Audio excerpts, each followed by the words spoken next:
Temitas, compañeros, mi nombre es Jonathan Mena, estudiante de Ingeniería Biomédica, haciendo el curso de automatización. Estoy con el compañero Mateo Osorio y les queremos presentar el proyecto de predicción de fuerza a partir de señales electroencefalográficas.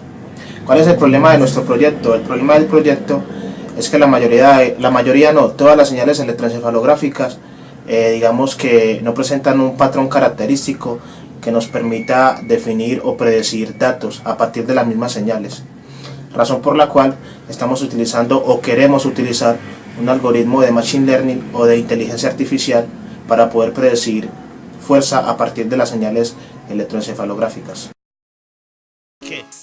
Todo el mundo activado, yo bien revolucionado, GPJ, wow, check it out. Básicamente queremos enfocar nuestro proyecto para personas que cuentan con algún accidente cerebrovascular, hemiplegia me parece, que puedan tener la opción de utilizar una órtesis para agarrar un objeto o levantar o cualquier utilizar en su ambiente cotidiano. Básicamente lo que queremos es a futuro, de acuerdo a los resultados que tengamos con este proyecto, introducirlo con métodos como máquina cerebro-computador, entre otros.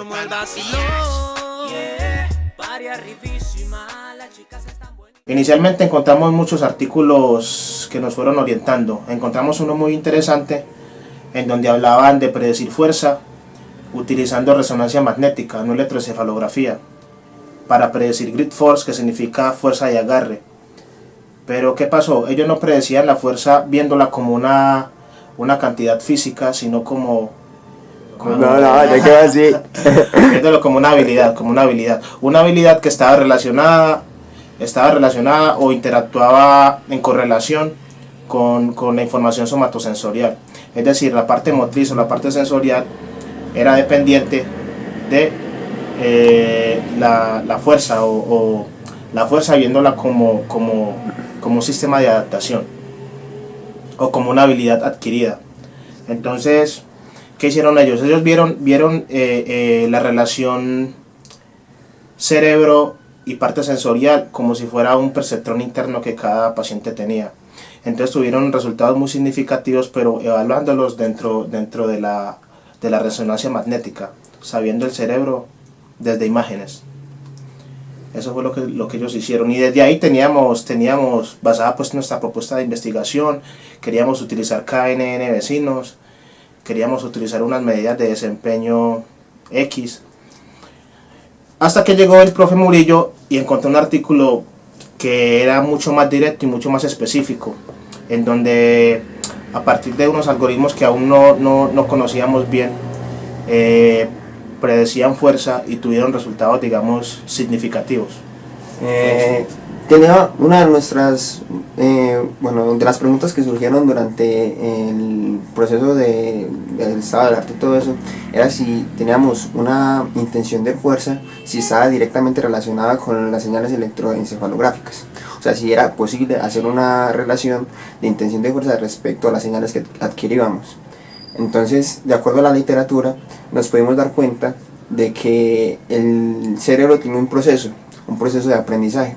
El proceso es somatosensorial. Ese proceso permite que, digamos, la persona, de acuerdo a su entorno, aprenda de ello. Y hay un proceso en el lóbulo parietal que permite que la persona, cuando va a hacer un movimiento, el lóbulo parietal le da la motricidad y le permite aprender al usuario cuánta fuerza va a generar para que vaya a la médula espinal y de ahí genere la señal que permita la contracción muscular para generar el agarre, o sea, que permita agarrar el objeto. De acuerdo a esta literatura pudimos dar cuenta de que si hay una relación que permite que las señales electroencefalográficas podamos así a utilizar un método de aprendizaje para agarrar un objeto.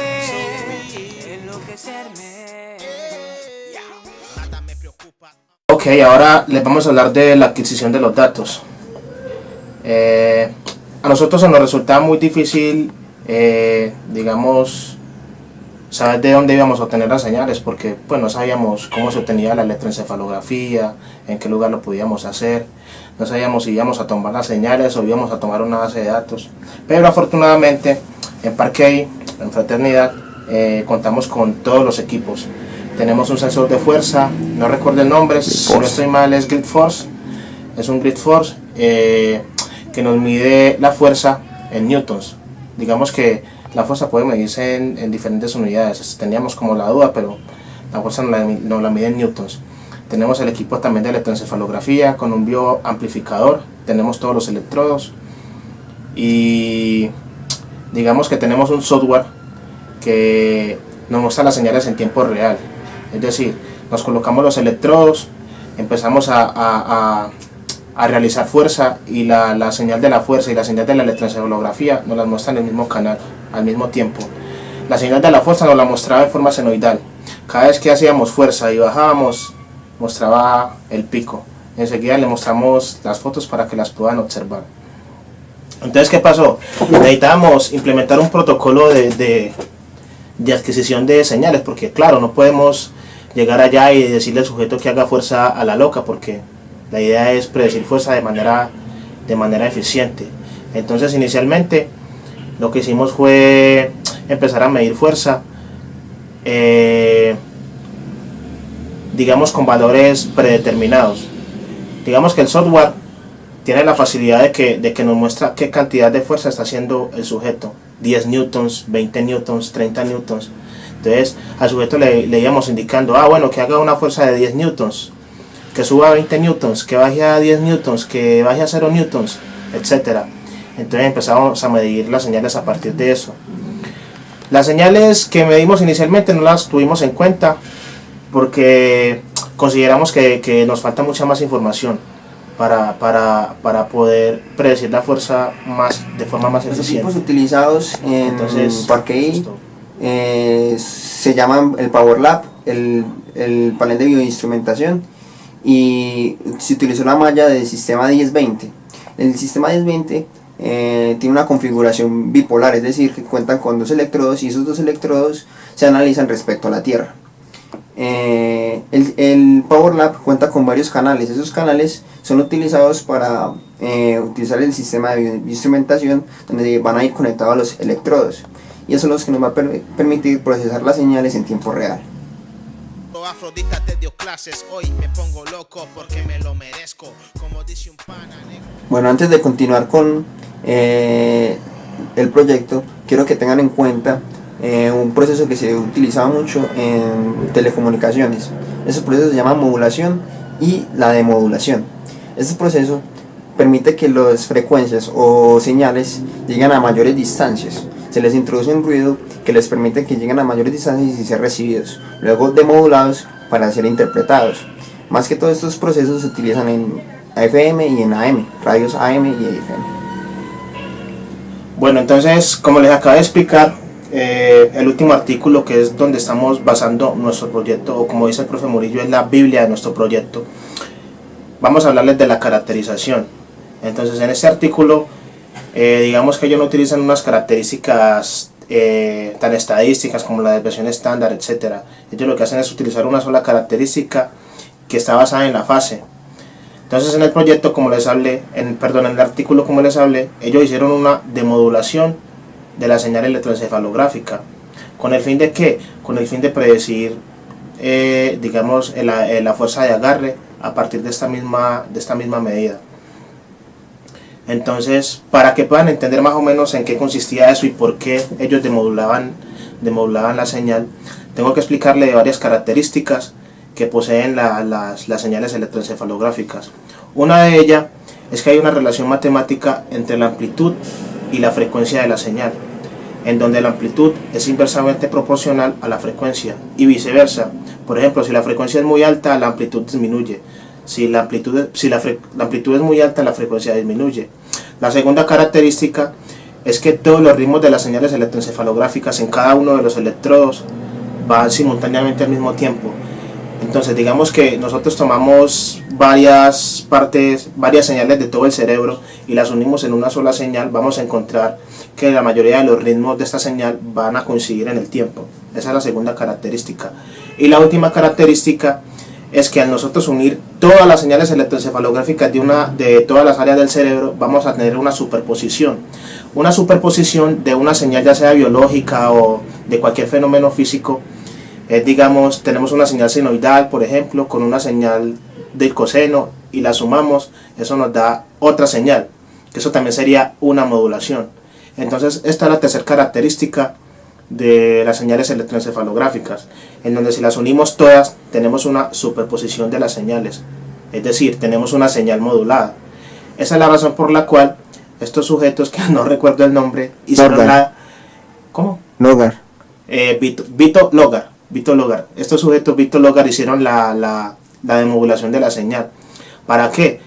Para medir con respecto a la fase la característica para obtener una salida que finalmente nos va a predecir la fuerza de agarre. Bueno, compañeros, otra parte que nos parece importante es explicarles por qué en la caracterización estos sujetos Vito Logar utilizó la variación de la fase como característica de la señal. Exactamente. Bueno, para eso nos tocó leernos un montón de artículos, entonces toca comenzar diciéndoles, hablándoles mejor dicho, de la actividad oscilatoria. Digamos que cada grupo neuronal en el cerebro es como si tuviéramos un oscilador en cada región. Cada oscilador nos va a representar una señal eléctrica X. Entonces la actividad oscilatoria se define como el potencial postsináptico en cada región del cerebro, y el potencial postsináptico, digamos, que representa la probabilidad de que a la neurona le llegue un potencial de acción o no le llegue. Es decir, si el potencial postsináptico es alto, la probabilidad de que a la neurona le llegue un potencial de acción, digamos, de un estímulo externo, va a ser mucha. Si el potencial postsináptico es bajo, la probabilidad de que le llegue el estímulo va a ser muy bajo. Entonces, en otras palabras, ¿qué nos está mostrando el electroencefalograma? En la actividad oscilatoria nos está mostrando la probabilidad de que al cerebro le llegue información o no.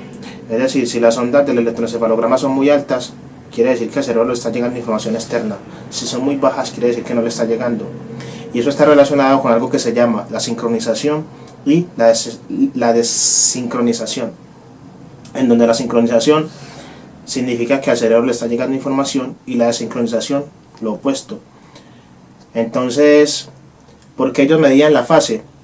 Porque, digamos, cuando el cerebro está en una sincronización, digamos, alfa, y pasa de sincronización alfa a desincronización beta, digamos que la variación de la señal va a estar determinada por la fase. Entonces, ¿qué hacen ellos? Toman toda la señal, la evalúan, la demodulan, y a partir de la demodulación empiezan a medir en qué parte de la señal cambia la fase o hay variación de fase con respecto a la señal modulada. Esa es la razón por la cual ellos evaluaron la fase. No sé si me hice entender bien. Money de lo más bacano, botella en la mano y con protección pequeña. Espero que estés lista para la acción. Soy el encargado. Bueno, respecto a lo que decía el compañero Jonathan, estos sujetos utilizaron este proceso de caracterización para luego aplicarlo a un algoritmo llamado componentes principales. Este sistema está basado básicamente en coger una matriz, esa matriz de datos, y con varias variables. Estas variables se van a asumir, es decir, se cogen dos variables o tres para trabajar en 2 dimensiones o en 3 dimensiones. ¿Qué es lo que quiere, a lo que quiere llegar este proceso? Este proceso utiliza las variables más similares y, de acuerdo a esto, utiliza este algoritmo para predecir una especie de regresión que permite interpretar datos. Este método fue el que utilizó el señor Logar, y luego, basado en este modelo, utilizaron un modelo difuso. Este modelo difuso se comparó respecto al grip force, la fuerza ejercida mediante los sujetos evaluados, y así medir si la medida de error que generó el algoritmo. Yo vine a relajarme, yo vine a vacilarme, yo vine a happy ponerme.